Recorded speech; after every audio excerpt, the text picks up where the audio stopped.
देखिए हम लोग पिछले क्लास एक पॉइंट और एक प्लेन के बीच का परपेंडिकुलर डिस्टेंस निकालने सीखे थे।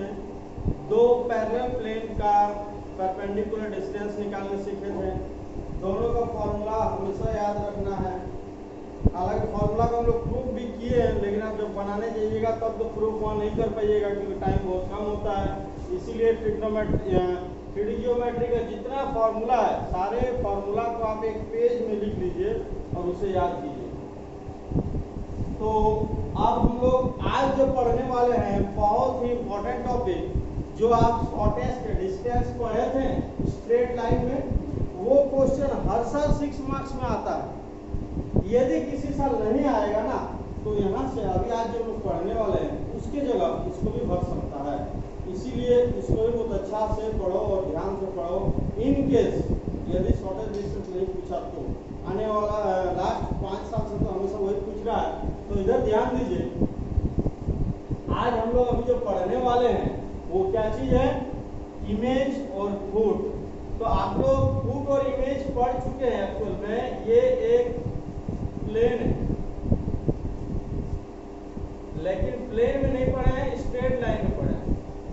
ये एक प्लेन है, एक ये पॉइंट है P।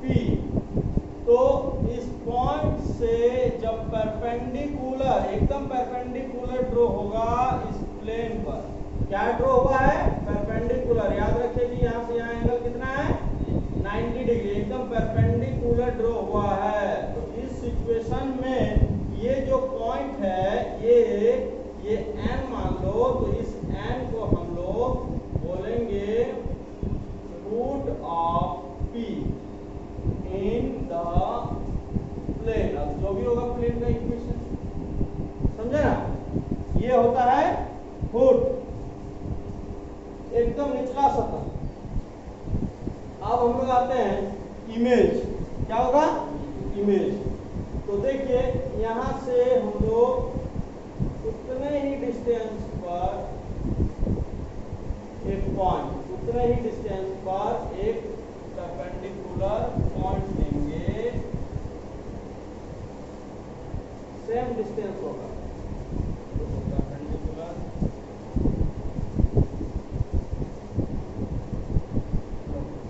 छोटा बड़ा थोड़ा होगा, अपना सब देख लेना। यहाँ कंसेप्ट आपको याद रखना है कि ये m ले लेते हैं। m जो होगा image of P in the plane. और याद रखना कि ये डिस्टेंस और वो डिस्टेंस इक्वल है, मतलब Pn equal to Mn। m से n और P से n दोनों क्या है, इक्वल है। तब जाके m को हम लोग क्या बोलेंगे, image of P in the plane. समझे ना। तो आपको क्वेश्चन में इमेज निकालने बोलेगा और फुट निकालने बोलेगा। तो आपको यदि इमेज बोला तो अब भी आपको फुट निकालना ही पड़ेगा, और फुट तो निकालना ही है। तो आप एक क्वेश्चन को दीजिए फुट को।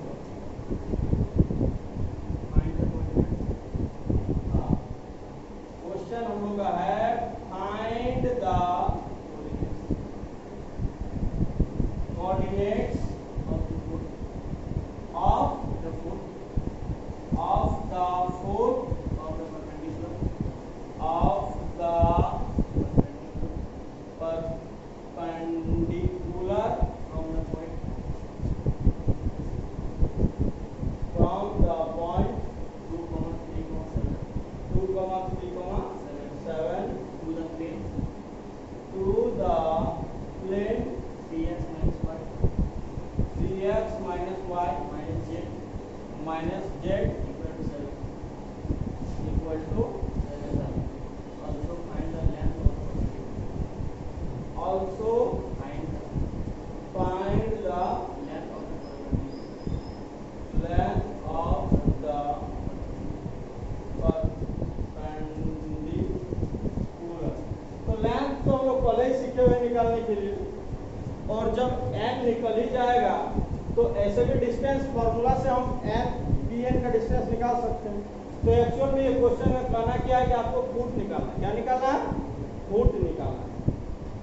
तो सॉल्यूशन हम लोग जब करेंगे तो लिखेंगे गिवन पॉइंट इज, मान लो P ये है 2, 3 और 7 and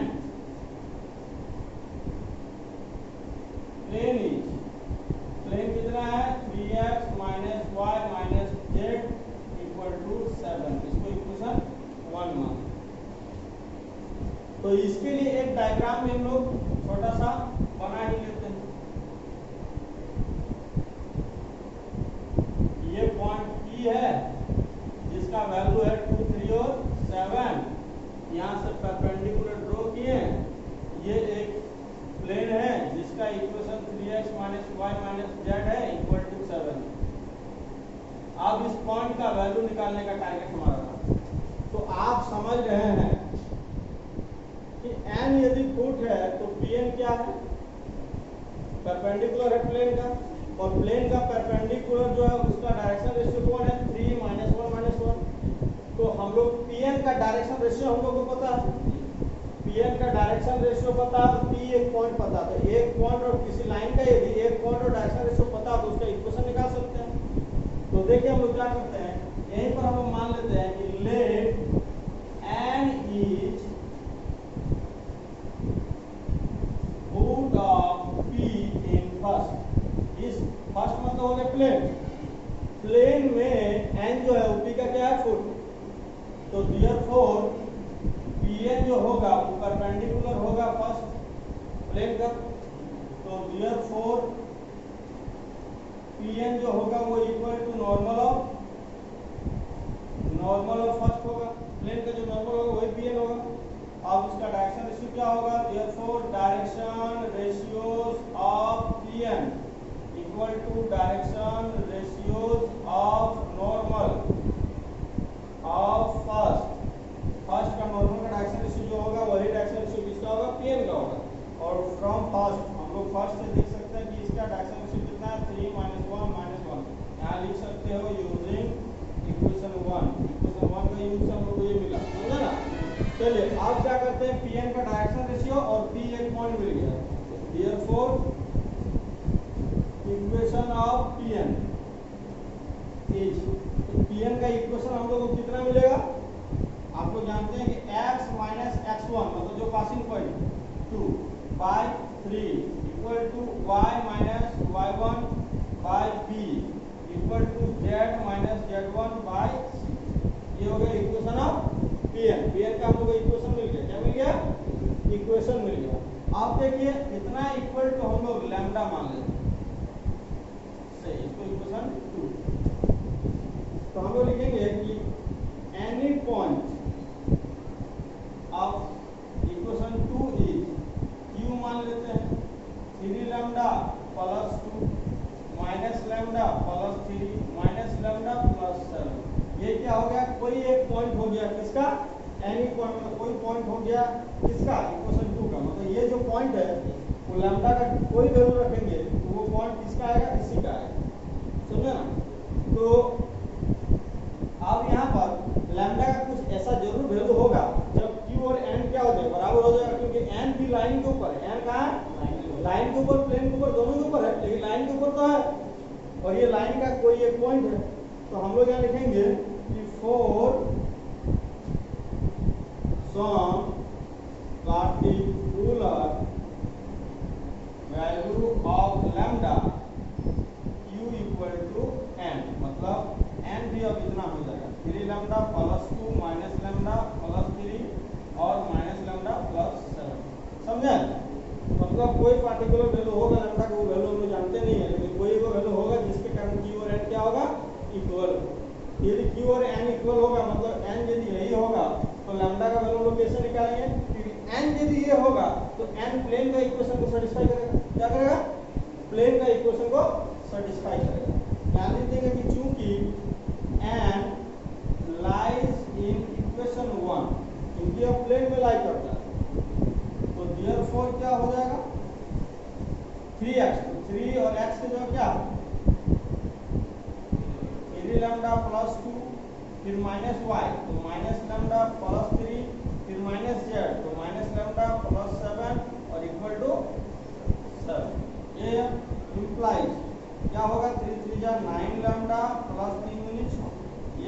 plus lambda minus plus lambda minus equal to 7। अब हम लोग क्या करते हैं, देखिए 9 10 11 लैम्डा कितना होगा 11 लैम्डा, और यहाँ 6 और यहाँ हो गया 10 -10 हुआ ना, तो -4 बचा, -4 आगे जाएगा तो +4 हो जाएगा, 7 + 4 इक्वल टू इधर भी 11, तो लैम्डा इक्वल टू कितना है, तो लैम्डा का वैल्यू 1 रखेंगे तो n जो है वो प्लेन में आएगा, और n यदि प्लेन में आएगा तो पक्का है कि वो फुट होगा, क्या होगा फुट होगा। तो यहाँ लिख लेंगे बस, तो क्लियर हो ही गया। तो therefore foot of p is क्या होगा n, और कितना होगा, लैम्डा का वैल्यू 1 रखा जाए, लैम्डा का वैल्यू 1 रखा जाए, 1 रखेंगे कितना आएगा, 1 रखेंगे तो ये 5 होगा, क्या होगा 5, यहाँ 1 रखेंगे तो 2 हो जाएगा, यहाँ 1 रखेंगे तो 6 हो जाएगा, समझ में। बस अब बोला also find the perpendicular distance, तो p और n दोनों का कोऑर्डिनेट पता है हम लोगों को, तो p और n डिस्टेंस फॉर्मूला से भी, तो also perpendicular distance equal to pn, pn equal to under root, बस p तो है ही है x2 माइनस x1, तो 5 माइनस 2 कितना होगा 5, इसका है x1 उसका है x2, 5 x2 माइनस x1 से x1 माइनस x2 लोग कोई दिक्कत नहीं है, तो 5 में 2 3 गया, 2 गया तो 3, तो 9 लिख देते हैं, फिर यहाँ बीच में 2 है वहाँ बीच में 3 है, तो यहाँ 2 माइनस 3 -1 का स्क्वायर 1 प्लस 6 में 7 गया तो फिर -1 का स्क्वायर 1, तो कितना होगा अंडर रूट 11। कोई दिक्कत, तो आप लोग लिख, तो फुट निकालने का रूल सीखे आप लोग, आराम से निकल जाएगा, सेम स्टेप होगा, भले ही एग्जाम में डाटा आपका चेंज रहेगा। चलिए राइट,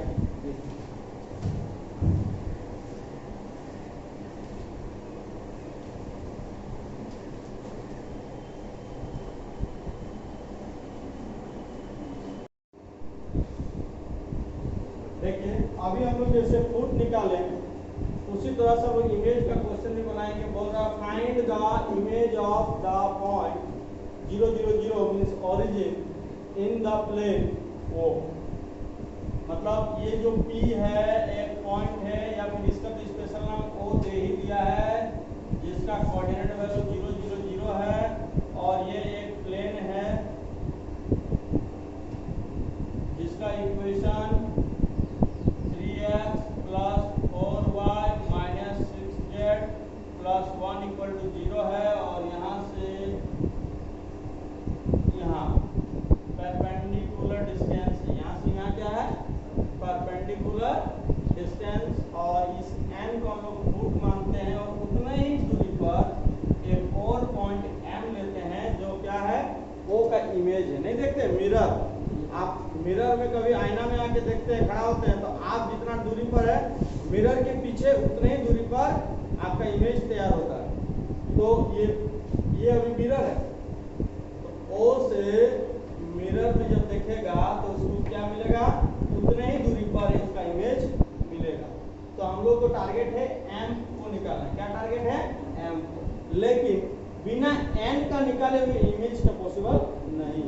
तो n निकालने हम लोग पहले सीखे हैं, बस थोड़ा सा और स्टेप बढ़ जाएंगे। तो चलिए हम इसका सॉल्व करते हैं, इसका सॉल्यूशन को हम लोग लिखते हैं। सबसे पहले लिखेंगे given point is O 0 0 0 and plane is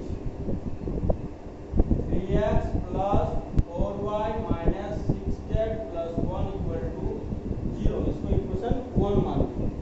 अब देखिए क्या करते हैं, हम लोग मान लेते हैं कि let n is foot of O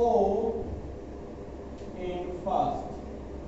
हम लोग क्या मान लेते हैं कि n जो है वो फुट है O का, कहां पर n पर, इक्वेशन 1 पर।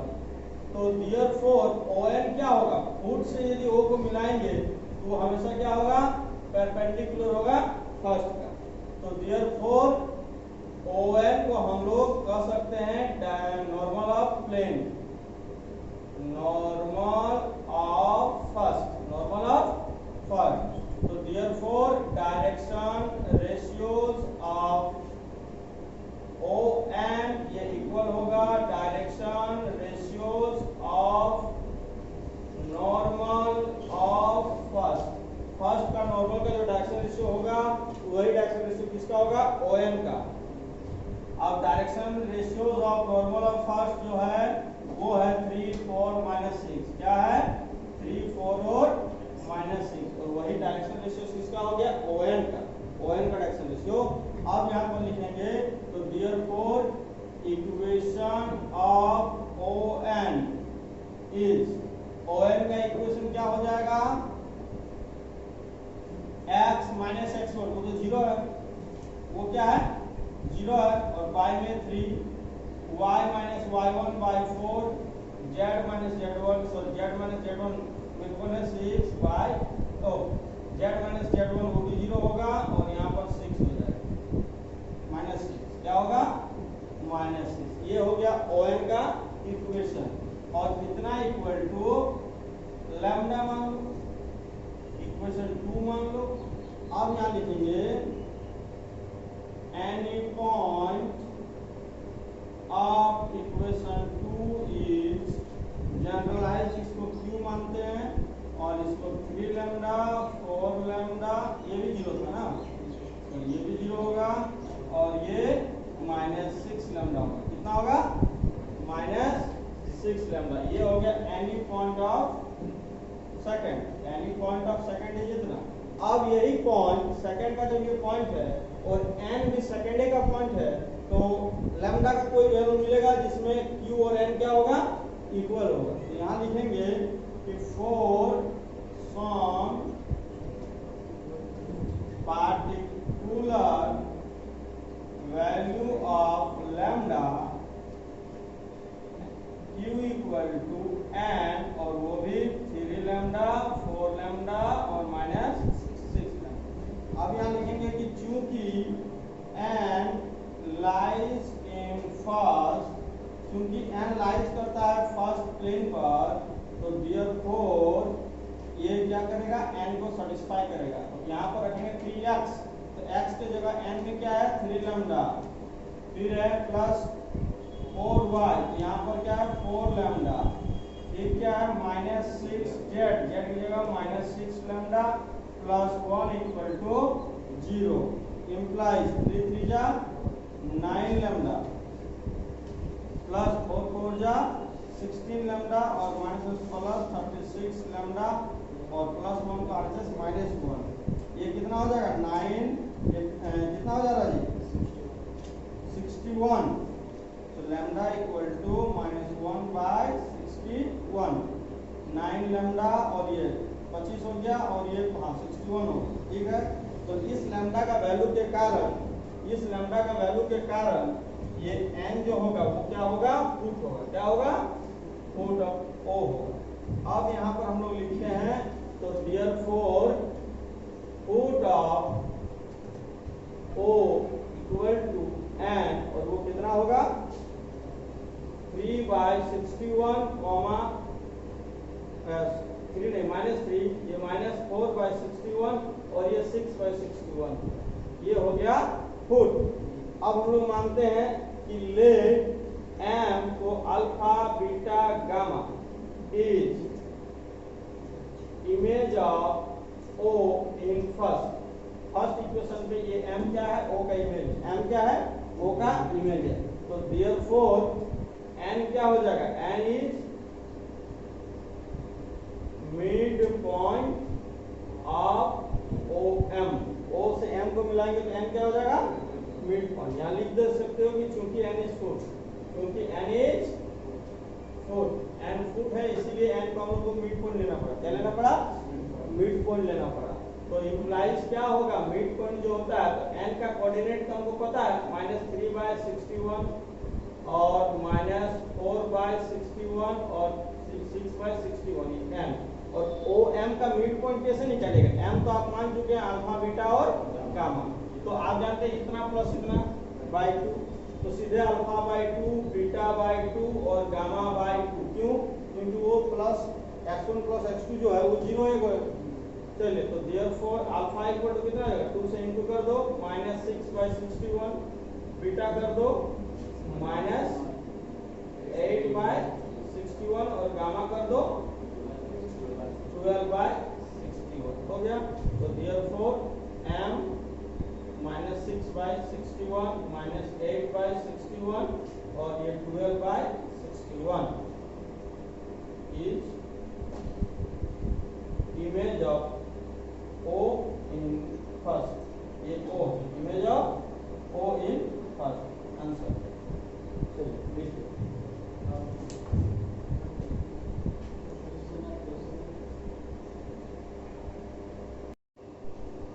चलो देखो एक और क्वेश्चन। ये क्वेश्चन जो है देखो क्या कह रहा है कि एक वेरिएबल प्लेन, मतलब प्लेन का साइज हमेशा बदलते रहता है, प्लेन का साइज हमेशा बदल ही रहा है और वो ओरिजिन से लेकिन फिक्स डिस्टेंस पर है। ओरिजिन से कहां पर है? वो फिक्स डिस्टेंस पर है। मतलब हम आपको बता रहे हैं ये x, y और z एक्सिस मानते हैं। एक प्लेन है,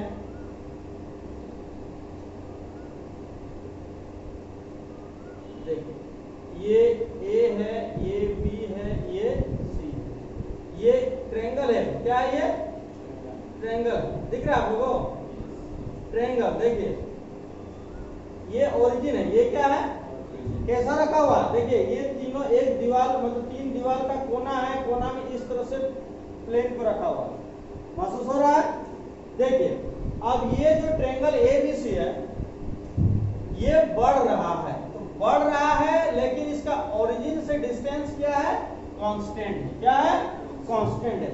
इसका मतलब ये इस तरह दूर नहीं हो रहा है, बस इसका खाली ये यहीं पर है, खाली साइज इसका बढ़ रहा है। समझे ना? तो यदि साइज बढ़ेगा ये दूर नहीं होगा, दूर होगा तब तो ABC का कोऑर्डिनेट चेंज होता है। ABC मतलब यहाँ पर काटा है, यदि ओरिजिन से ये दूर होगा तब A घसक जाएगा इधर, BC घिसकेगा, लेकिन बोल रहा है कि ओरिजिन से उसका डिस्टेंस क्या है? कांस्टेंट है। कितना डिस्टेंस है? P है, लेकिन वो फिक्स्ड है। तो फिक्स्ड डिस्टेंस पर रहेगा तो ये वेरिएबल मतलब चेंज तो होगा। ये चेंज क्या होगा? चेंज होगा, लेकिन ABC जहां पर कटा अभी चेंज होने के बाद भी वहीं पर कटेगा। समझ में आया? अब ये याद रखिए कि आपको सेंट्रोइड का बात होता है। क्या होता है? सेंट्रोइड। सेंट्रोइड मतलब एक पॉइंट जो तीनों कोऑर्डिनेट को जोड़ के 3 से भगा देते हैं। मतलब यहाँ पर इसका कोऑर्डिनेट को हम लोग मानते हैं A, 0, 0, 0, B, 0 और ये 0, 0, C। मतलब सेंट्रोइड का फिर हम आपको बताते हैं, ऐसे तक में बता चुके हैं कि कोई ट्रायंगल जो है ये A है, ये B है, ये C है।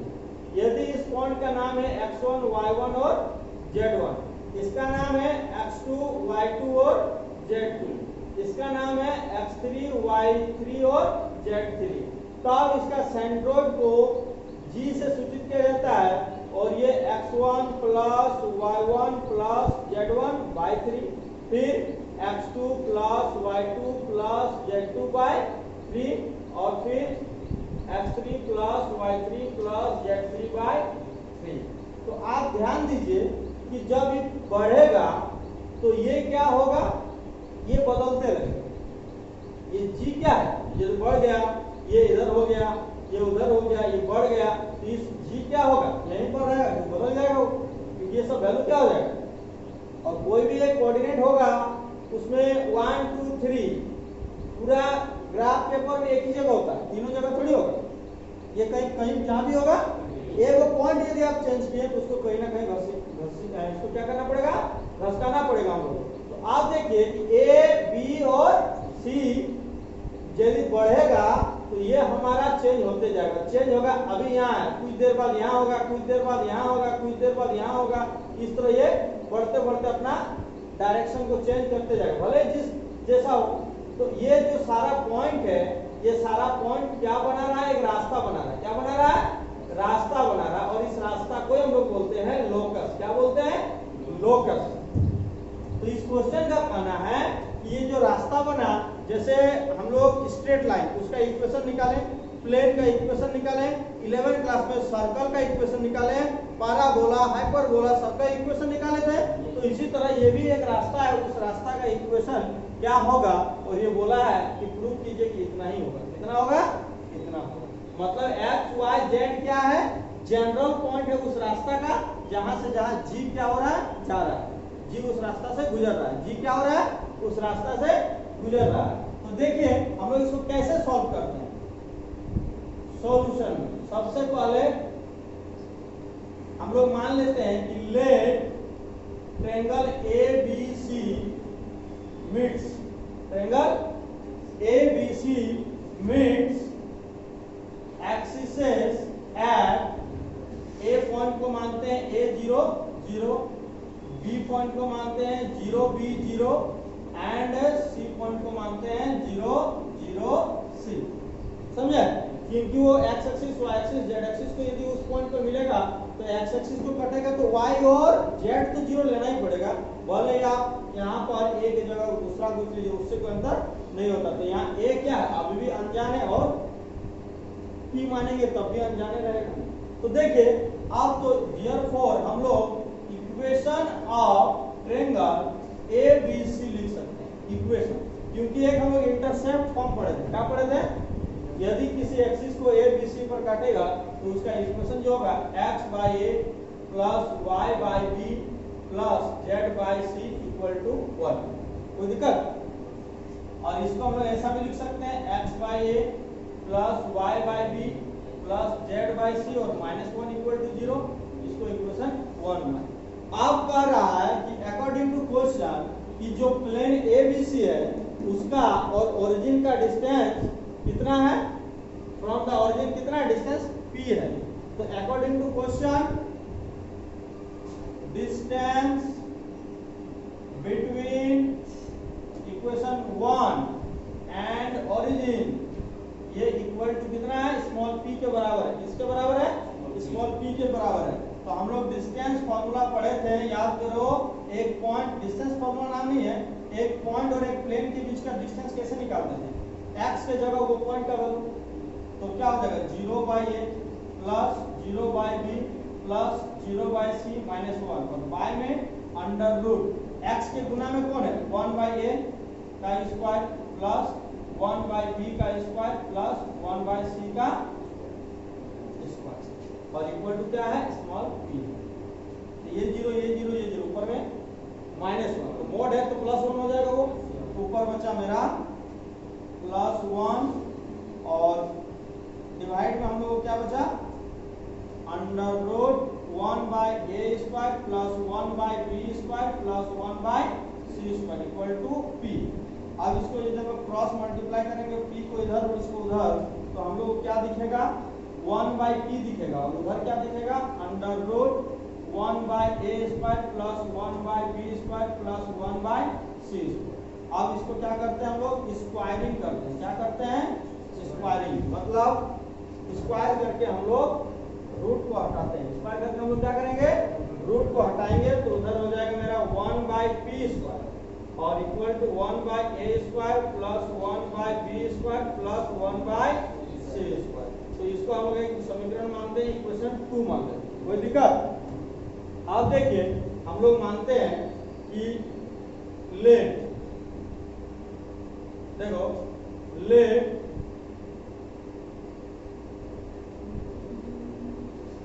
G be the centroid of triangle ABC। हम लोग मानते हैं कि G क्या है, सेंट्रोइड है ABC, तो वो G का वैल्यू कितना होगा, G, तो इसको हम मान लेते हैं x y z, समझे ना, और इसका सेंट्रोइड कितना होगा, G का जो सेंट्रोइड निकालने का रूल है तीनों को जोड़ के a प्लस 0 बाई 3, फिर 0 प्लस b प्लस 0 बाई 3 और 0 प्लस c बाई 3। तो यहाँ से आप देखिए कि x इक्वल टू क्या आ जाएगा, a by 3, x equal to क्या आएगा, y equal to b by 3 और z equal to c by 3 हो गया। अब यहाँ से इसको इंटू करेंगे तो क्या होगा, 3x equal to a, 3y equal to b और 3z इक्वल टू c। और इस सब a b c का वैल्यू को इक्वेशन 2 पर पुटिंग करो, पुटिंग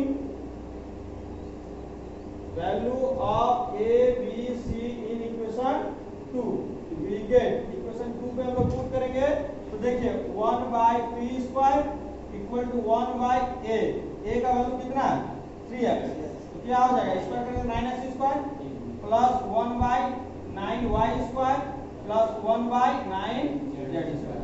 9 को कॉमन लेंगे और इधर इंटू कर देते हैं तो होगा 9 by P square equal to 1 by x square plus 1 by y square plus 1 by z square. इसी को इम्प्लाइज करके लिखेंगे तो 9p स्क्वायर को 9p के पावर -2, ये x स्क्वायर को x का पावर -2, y का पावर -2 और z का पावर -2। ये क्या था, x y z क्या था, इसका कोऑर्डिनेट था, मतलब हर वैल्यू इसको सेटिस्फाई करेगा क्योंकि g का जनरल पॉइंट से लिया गया है। तो यही हो गया लोकेशन ऑफ, तो देयरफॉर एडाप्टिव हैंड्स प्रूफ, समझे ना, यही हो गया लोकेशन ऑफ सेंट्रॉइड।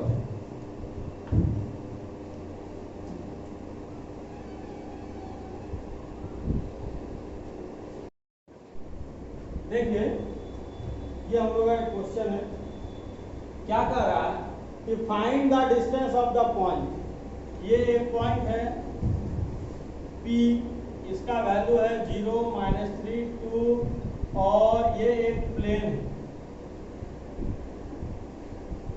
ये एक प्लेन है, दोनों के बीच का हमको क्या निकालना है, डिस्टेंस निकालना है।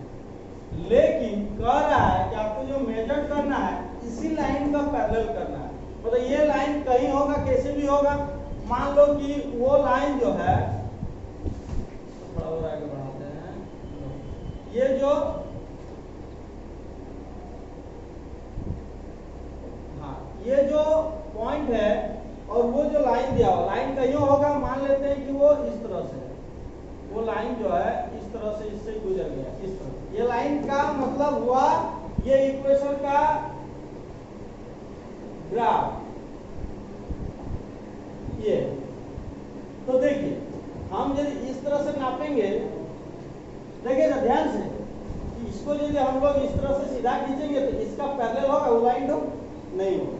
तो हमको जो इसका डिस्टेंस इससे नापना है, एकदम इस लाइन को पैरेलल लेते हुए नापना है, मतलब इस तरह का डिस्टेंस लेना, एकदम पैरेलल ही होना है। क्या होना है, पैरेलल होना है।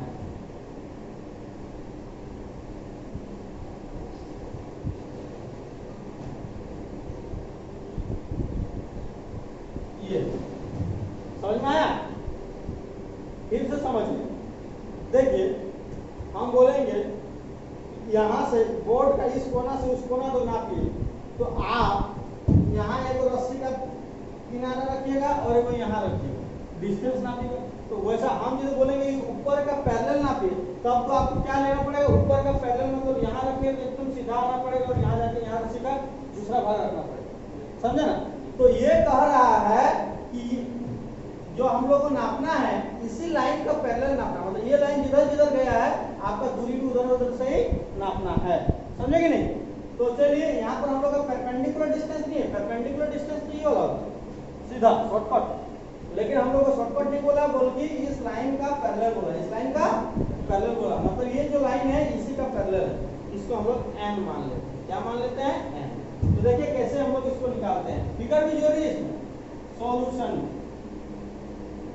गिवन पॉइंट इज P लेते हैं 0 -3 2, गिवन पॉइंट इज हो गया, कॉमा प्लेन इज, प्लेन कितना है x plus 2y minus z equal to 1 and line is and line is x plus 1 by 2, y plus 1 by 2 और z by 3 इतना equal two equation 2 मानते। तो देखिए कह रहा है, हम मानते हैं कि late Pn is required distance, या फिर इस लैंग्वेज को करके हम लोग ये करते हैं कि let n is a point on first, मतलब P एक पॉइंट है उस प्लेन पर, ताकि such that Pn parallel equation 2, ताकि Pn और इक्वेशन 2 क्या है, पैरेलल। मतलब n एक पॉइंट है प्लेन के ऊपर, ताकि P से मिलाएंगे n को तो हमारा जो लाइन मिलेगा, P को n से मिलाएंगे तो जो लाइन मिलेगा वो क्या होगा, इस इक्वेशन 2, मतलब इसका क्या होगा, पैरेलल होगा। क्या होगा, पैरेलल होगा। तो therefore direction ratios of Pn जो होगा वो इक्वल होगा डायरेक्शन रेशियोज ऑफ इक्वेशन 2, क्योंकि पैरेलल होने पर दोनों का डायरेक्शन रेशियो क्या होता है, इक्वल होता है। अब देखिए डायरेक्शन रेशियो ऑफ 2, तो इक्वेशन 2 का डायरेक्शन रेशियो कौन है, 2 2 और 3, 2 2 3, ये क्या है, डायरेक्शन रेशियो ऑफ इक्वेशन 2, और इक्वेशन 2 किसके पैरेलल है, Pn का, इसीलिए Pn का डायरेक्शन रेशियो और इक्वेशन 2 का डायरेक्शन रेशियो क्या होगा, इक्वल होगा। तो Pn का हमको डायरेक्शन रेशियो जुगाड़ हो गया। तो therefore equation of Pn is, तो Pn का इक्वेशन क्या होगा, इसका x माइनस x1 मतलब 0 by direction ratio, y minus y1 मतलब -3 प्लस 3 हो गया बाय 2, और z माइनस z1 बाय 3। कोई दिक्कत, ये इक्वेशन ऑफ Pn हो गया। और इतना इक्वल टू हम लोग लैम्डा मान लेते हैं ये से, और इसको इक्वेशन 3। तो लिखेंगे therefore any point of equation 3 is, क्या होगा, q मानते हैं, तो क्या होगा 2 lambda comma 2 lambda minus 3 comma 3 lambda plus 2, ये हो गया q। अब सोचिए कि ये क्या है, एनी पॉइंट ऑफ इक्वेशन 3, और इक्वेशन 3 क्या है, इक्वेशन ऑफ Pn, मतलब ये जो Pn है उसको इक्वेशन 3 कहा गया है, और Pn का ये क्या है, एनी पॉइंट है, मतलब ये q जो है ये या तो यहाँ होगा, यहाँ कहीं ना कहीं होगा। तो ऐसा लैम्डा का वैल्यू बदला ना q बदल गया, लैम्डा का वैल्यू बदलते ही q बदल जाएगा, और एक q बदल के भी इधर उधर नहीं भागेगा, q भागेगा तो उसी लाइन के ऊपर भागेगा, उसी लाइन के ऊपर भागेगा। तो हम लोग लैम्डा का अलग अलग वैल्यू देंगे तो भागेगा। तो q यदि भाग रहा है तो कभी ना कभी उसको n से मुलाकात होगा, कभी ना कभी n से मुलाकात होगा। तो यहाँ पर हम लोग लिखेंगे कि for some particular value of lambda q equal to क्या होगा, n, और n का भी वैल्यू हो जाएगा 2 लैम्डा माइनस 3 और 3 लैम्डा प्लस 2। अब n का हमको कोऑर्डिनेट पता चल गया। अब n कहाँ पर लाई कर रहा है, प्लेन के ऊपर, तो यहाँ लिखेंगे कि चूंकि n lies in equation 1 plane में, तो देयरफॉर क्या हो जाएगा, इधर लिखते हैं हम लोग, कहां पर लाई कर रहा है वो, इक्वेशन 1 पर, x मतलब हो गया 2 लैम्डा, क्या हो गया 2 लैम्डा, फिर 2y, तो y को 2 से गुना करते हैं सीधा, तो 4 लैम्डा माइनस 3 दूनी 6, और फिर क्या है माइनस z, तो इसको माइनस से इक्वल करेंगे तो माइनस 3 लैम्डा माइनस 2, और ये किसके इक्वल होगा 1 का। अब हम लोग आगे बढ़ते हैं, तो 2 लैम्डा 4 6 लैम्डा, 6 लैम्डा में 3 लैम्डा चला गया, तो हम लोगों को 3 लैम्डा बचा। अब ये कितना हो गया 6 माइनस 6 और ये माइनस 2 माइनस 8, और इसको आरएचएस भेजेंगे तो 1 में और प्लस 8 आ जाएगा, इक्वल टू क्या हो जाएगा 9 आ जाएगा। तो लैम्डा इक्वल टू 3, तो लैम्डा का वैल्यू 3 लेने पर ये q और n बराबर होगा, और n कहां पर लाई कर रहा है, प्लेन पर। तो देयरफॉर n इक्वल टू क्या हो जाएगा, यहाँ रखो 3 दूनी 6, यहाँ 3 रखो, 3 दूनी 6 में 3 गया तो 3, यहाँ 3 3 का 9 और 2 11, ये हो गया n। और हमारा Pn क्या है, Pn इसका पैरेलल है, तो हमको क्या बोला है कि आप जो दूरी नापिएगा इस इसका मेजर कीजिएगा इसका पैरेलल, तो इसका पैरेलल पीएन को माना गया है। तो देयरफॉर पीएन दूरी निकाल लीजिए, root under x2 minus x1, x2 minus x1 मतलब 6 माइनस 0 तो 36 स्क्वायर करेंगे, y2 माइनस y1 तो वो भी 36 हो जाएगा और 11 में 2 गया, समझे, y2 माइनस y1 और ये हो जाएगा 11 माइनस 2 9 9 81, तो कितना हो जाएगा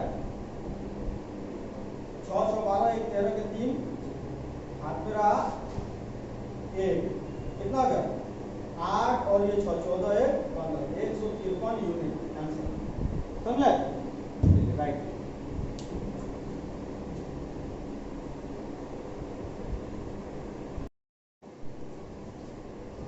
चलिए अब हम लोग एक और टॉपिक जिसका नाम है दो लाइन है वो कोप्लेनर है कि नहीं है उसका चेक करना। देखिए कोप्लेनर मतलब एक ही प्लेन में दोनों लाइन होना, जैसे ये लाइन ये है और ये, तो ये दोनों कभी भी कोप्लेनर नहीं होगा, मतलब एक ऐसा कोई प्लेन नहीं है जो दोनों लाइन को रख सकता है। दोनों लाइन को दोनों के लिए क्या करना पड़ेगा, अलग अलग प्लेन लेना पड़ेगा। दोनों लाइन को प्लेन में आने के लिए क्या करना पड़ेगा, अलग अलग प्लेन। जबकि ऐसा रह गया तो दोनों को हम लोग क्या एक प्लेन में यहाँ से ड्रॉ करेंगे वहां तक एक ही प्लेन में ले सकते हैं। तो यहाँ पर हम लोग अभी पढ़ेंगे कि दो लाइन दे दिया है तो कैसे चेक करके बताएंगे कि वो कोप्लेनर है कि वो कोप्लेनर नहीं है। तो देखिए आप थोड़ा सा इसको समझिए, समझना ही सबसे बड़ा चीज। यदि आप नहीं समझ पाते हैं तो फिर कोई फायदा नहीं है। ये एक प्लेन है, क्या है ये, एक प्लेन। तो हम वो केस को बताते हैं कि यदि कोई लाइन कोप्लेनर है, ये एक लाइन है एक ही को प्लेन के ऊपर, ये दोनों क्या है प्लेन के अंदर है, क्या है प्लेन के अंदर। तो ये कोई भी लाइन होगा उसका इक्वेशन इस प्रकार होता है, r equal to r1 plus lambda m1 होता है। और ये भी होगा, इसका भी इक्वेशन होगा r इक्वल टू r के जगह r2 ले लेते हैं प्लस लैम्डा m2। तो ये एक लाइन है जिसका इक्वेशन यहाँ पर दिया गया है और ये एक लाइन है जिसका इक्वेशन यहाँ पर दिया गया है। तो आप जान रहे हैं कि जो m1 वेक्टर होगा, सॉरी हम इस दोनों लाइन को जो पैरेलल ले लिए ना, इसमें तुम लोग हालांकि वो गलत नहीं है लेकिन इस तरह ले लेते हैं, पैरेलल नहीं लेते, समझे ना। तो आप ये कह सकते हैं कि m1 जो है इसका पैरेलल है, किसका पैरेलल है, ये वाला m1 लो पैरेलल ले ली, ये क्या हो गया m1 वेक्टर हो गया, ये क्या हो गया m1 वेक्टर। और m2 वेक्टर कहां पर होगा, इसका पैरेलल होगा, इसका, ये क्या होगा m2 वेक्टर, क्या होगा m2 वेक्टर। तो देखिए आप, और r1 कहीं ना कहीं एक पॉइंट होगा इस लाइन का और r2 इस लाइन का कहीं ना कहीं एक पॉइंट होगा। तो हम आपको बताते हैं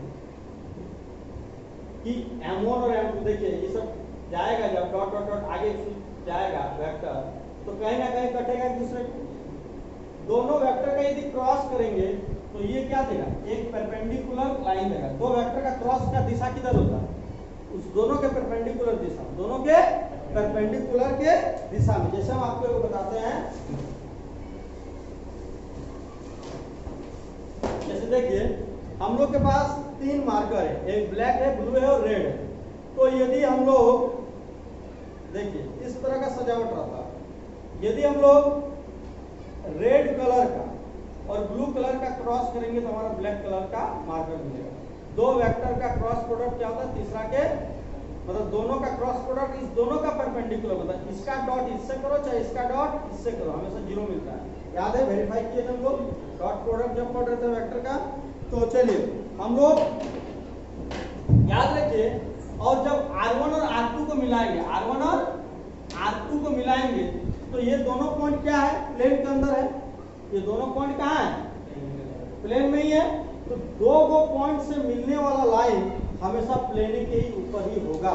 देखिए आपको याद होगा एक दिन हम लोग एग्जाम्पल लिए थे, एक पेज में एक लकड़ी से हम लोग छेद किए, एक छेद करोगे तो वो इधर से क्रॉस कर जाएगा और उसका सारा पॉइंट उस प्लेन में नहीं आएगा। लेकिन कोई लाइन यदि दो पॉइंट में छेद करता है प्लेन को, मतलब उस लाइन का और प्लेन का दो पॉइंट कॉमन हो, तो वैसा स्थिति में क्या कर जाता था, पूरा लाइन प्लेन में सट जाता था।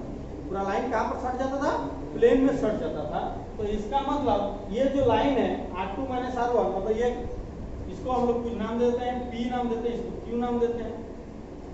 तो जो PQ लाइन है वो कहाँ पर है, प्लेन के ऊपर है, और M1 और M2 का क्रॉस का डायरेक्शन किधर होगा, प्लेन का परपेंडिकुलर होगा। क्या होगा, तो प्लेन का परपेंडिकुलर होगा। तो M1 और M2 का क्रॉस को यदि PQ का वैल्यू से डॉट करेंगे तो हमेशा जीरो मिलेगा। हमेशा क्या मिलेगा, जीरो मिलेगा। तो इधर ध्यान दीजिए क्या लिखते हैं, कोप्लेनरिटी ऑफ टू लाइंस। दो लाइंस का कोप्लेनरिटी कैसे चेक हो, तो हम लोग यहाँ लिखते हैं if R equal to R1 plus lambda M1 and R equal to R2 plus mu, यहाँ भी लैम्डा ले लिए ना, एक कुछ दूसरा मान लेते हैं, mu M2 equation 2 R two lines,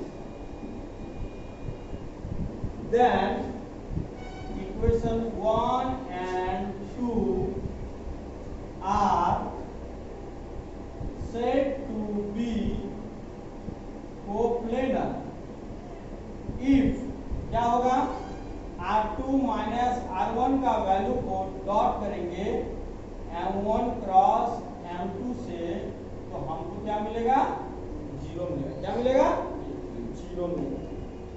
और इस दोनों का एक डिटरमिनेंट फॉर्म होता है। डिटरमिनेंट फॉर्म मतलब कैसे होगा, देखो इसको लिखेंगे रो 1 x2 minus x1, y2 minus y1 और z2 माइनस z1। यहाँ लिखेंगे m का डायरेक्शन रेशियो a1 m1 का a1 a2 a3 और m2 का लिखेंगे, अच्छा a1 b1 c1 लिख देते हैं, a1 b1 c1 a2 b2 c2। ये m1 का है और ये m2 का, और ये R2 माइनस R1 का। तो आप यदि इस डिटरमिनेंट का वैल्यू जीरो आया, यदि इस डिटरमिनेंट का वैल्यू जीरो आया, तो हम लोग कहेंगे कि वो जो दोनों लाइन है वो क्या है, कोप्लेनर है।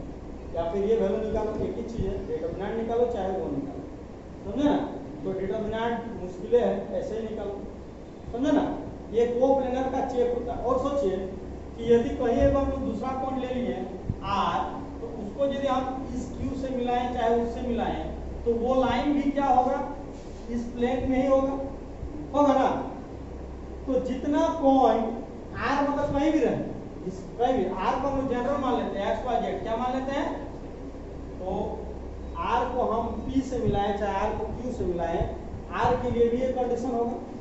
तो R क्या है, जनरल पॉइंट है, तो वो क्या हो जाएगा, उस प्लेन का इक्वेशन हो जाएगा। मतलब प्लेन का हर एक पॉइंट को सेटिस्फाई करेगा। प्लेन का मतलब R यदि प्लेन के बाहर रहेगा तो वो सेटिस्फाई नहीं करेगा, लेकिन प्लेन में रहेगा तो ये कंडीशन को सेटिस्फाई करेगा। तो हम लोग यहाँ लिख देते हैं equation of plane, equation of plane containing the lines 1 and 2, 1 और 2 को कंटेन करने वाला, इस दोनों लाइन को जो प्लेन रखा है उस प्लेन का अपना ही इक्वेशन क्या होगा, देखिए R minus R1 dot M1 cross M2 equal to 0। या तुम R1 की जगह R2 भी ले सकते हो। मतलब R को यदि R1 से मिलाओगे तो R माइनस R1, R को यदि R2 से मिलाओगे तो R minus R2 dot M1 cross M2 equal to 0। ये लिखिए चाहे वो लिखिए। ये क्या है, ये फॉर्मूला किसके लिए है, जब प्लेन का इक्वेशन निकालने बोलेगा। और ये फॉर्मूला किसके लिए है, ये कोप्लेनर जब प्रूव करना है, प्रूव करें कि कोप्लेनर है तो हम ये प्रूव करेंगे, इतना इनटू इतना इक्वल टू 0। चलिए क्वेश्चन बनाएंगे तो आसानी से समझ में आ जाएगा।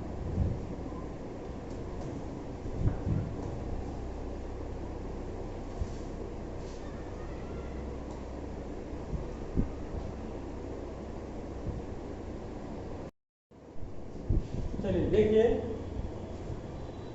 कोप्लेनरिटी, दो लाइंस कोप्लेनर है कि नहीं है, और ये दोनों लाइन जिस प्लेन में है उस प्लेन का इक्वेशन क्या है ये पूछ रहा है।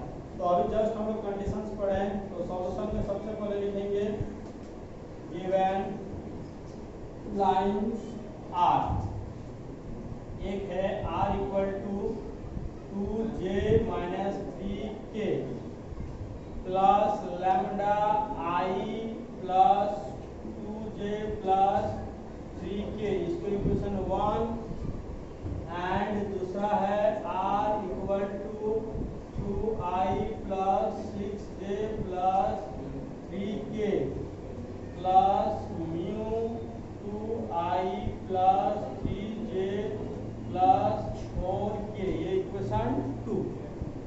अब क्या करेंगे, कंपेयरिंग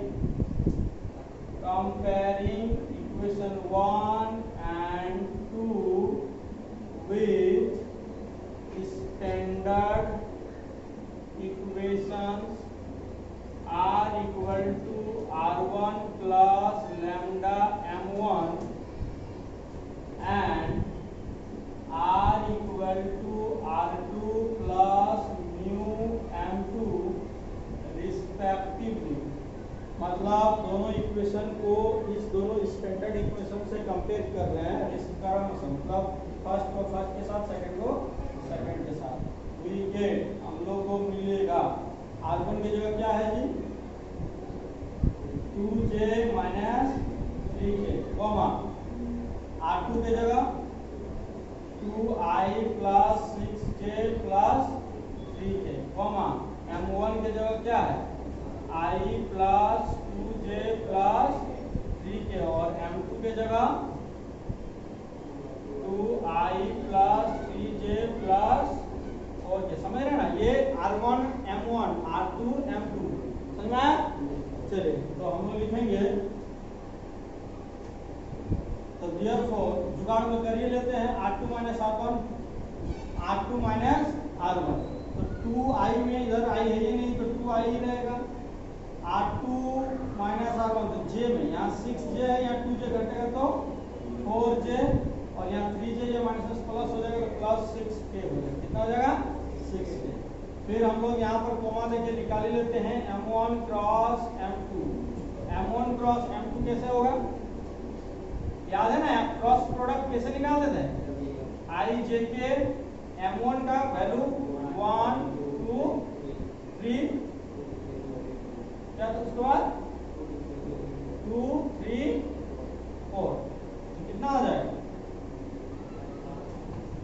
i बाहर, रो कॉलम डिलीट, 4 दूनी 8 माइनस 9, तो माइनस 1, तो माइनस, फिर माइनस j देते हैं, तो j का ये रो कॉलम डिलीट, ये 4 का 4 और माइनस 6, तो 4 में 6 गया तो 4 माइनस 6 माइनस 2, तो ये क्या हो जाएगा प्लस 2, और प्लस k का ये रो और कॉलम डिलीट, ये कितना हो जाएगा 3 का 3 माइनस 4, तो माइनस है, कितना हो जाएगा, तो माइनस k हो जाएगा। ये हो गया हमारा वैल्यू किसका, m1 और m2 का क्रॉस।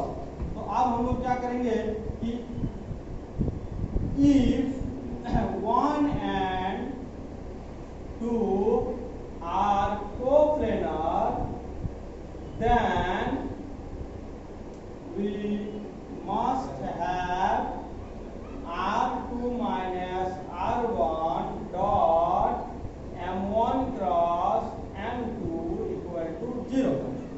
तो therefore लेफ्ट हैंड साइड का हम लोग लेते हैं और वेरीफाई करते हैं, r2 माइनस r1 का वैल्यू कितना आया, 2i plus 4j plus 6k, और डॉट करते हैं m1 क्रॉस m2 का value minus i plus 2j minus k। तो डॉट कैसे किया जाता है, i का कोफिशिएंट को i के कोफिशिएंट से तो माइनस 2, j का तो j से, तो 4 दूनी 8 और 6 माइनस 6, कितना आया 0 आया।